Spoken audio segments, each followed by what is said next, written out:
moving on, 2 days away from the Euros. Of course, for those of you who didn't realize this was an event that's supposed to take place last year.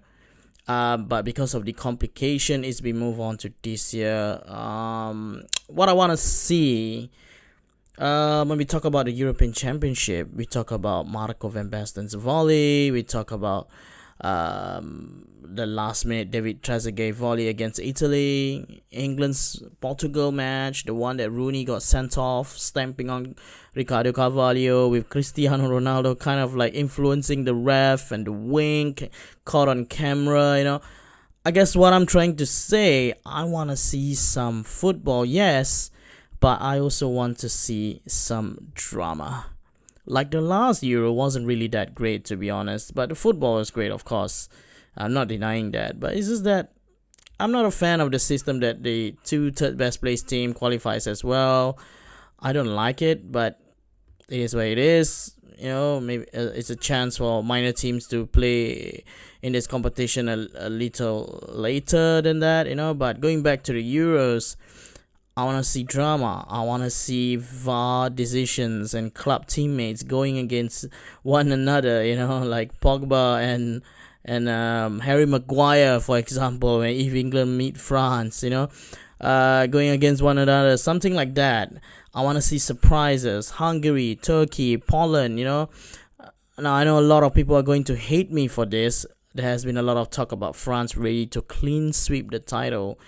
But my God, would that be a headline maker if France were to be eliminated in the group stages? I know it's impossible, 90-1, but would that be a headline? You know what I mean? With Germany and Portugal and maybe Hungary going through. Something of a shocker like that. You know what I mean? That's in Group F right there. And then I want to see a team like Turkey or England finally reaching the Holy Grail. I guess Turkey is one to look out for in terms of underdogs, but and England as well. They haven't featured much in the Euro Championships over the past year.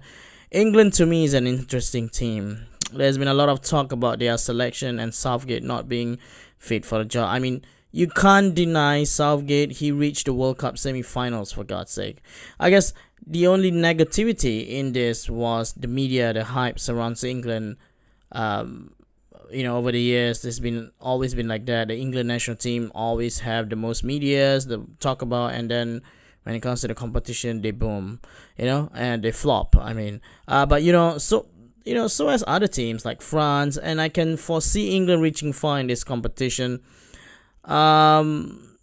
It happens all the time. It happens to a lot of teams, and I won't be surprised if England reach really far, because in terms of quality, they have a lot of quality, especially their attackers right there.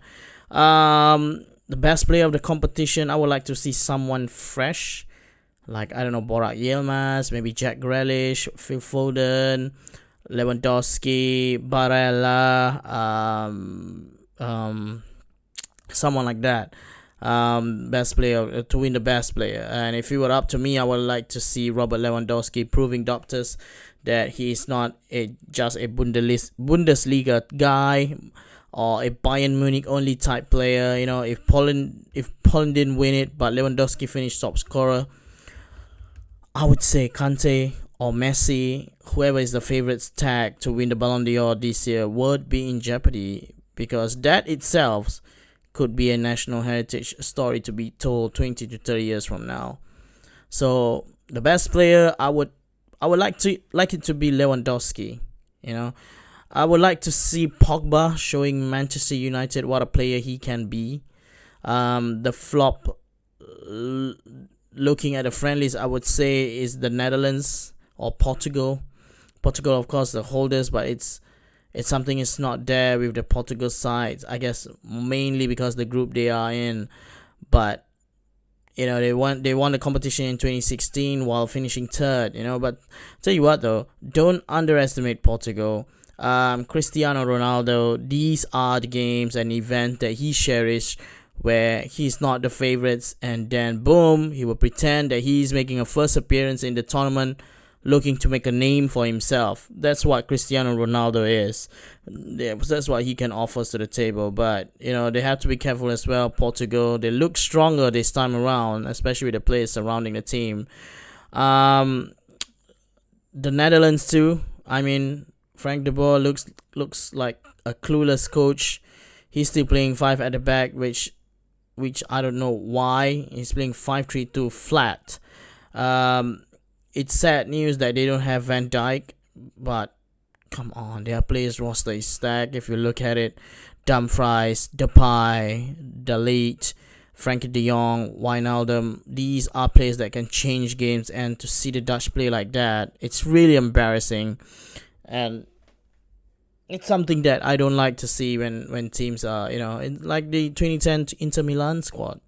A lot of players, but when Jose Mourinho is your coach, it's so negative. And that's what I'm seeing with the Dutch, except the difference between that Inter Milan side is with this Netherlands side. This Netherlands side, they look clueless, It's really embarrassing. The players look clueless at times on their last games against Georgia, the 3-0 win. But also, nobody got ready to switch gears, but nobody have so much mentioned Italy as well. I have a feeling that Italy will try to sneak themselves into the later stages of the tournament as well. They got a pretty stacked squad though, I should say. I'm very excited to see how Italy will do as well. Guys like Barella, who is now my favorite player to watch in Serie A, I think he has had a very good season with Inter. I won't be surprised if he's been snapped by one of the Premier League teams this season. But one thing about Italy this time around, their problem lies in their defense. What a surprise, right? That defense is so slow, and you don't say much about defending when it comes to Italy. Especially in their previous years, the guys like Nesta, Maldini, Cannavaro, Zambrotta, Panucci, it's all stacked in defense. But this time around, in fact, I couldn't think of a tournament in my lifetime, at least, where Italy's defense is worrying.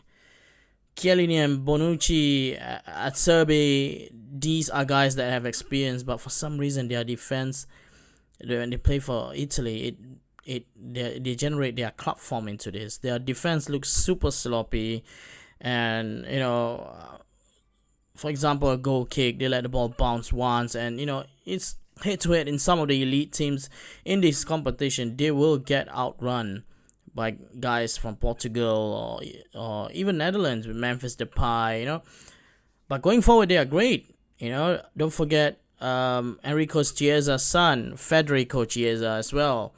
Immobile too. So it will be an interesting watch. But if I'm going with a winner for this whole thing, I would like to say I will go for England. I think they will make it this time. I don't think it's going to be France for some reason. So England is my pick. It's coming home, boys. I might be right, but for this one. I think that's all for episode 23. I will cover the Copa America as once the decision has been made. The tournament officially has not have a starting date yet, and I don't want to talk so much about this because I think the media hype is not surrounding the Copa Americas as well. There's no point talking about it, but if it's not official, it's not going to happen. A lot of players have doubts about this. They want to boycott the tournament. So there's a lot of speculations on this. I think Brazil looks to boycott the tournament as well. We don't know who's gonna start, who's gonna play. But Argentina and Colombia has confirmed their participation. So that's the only news.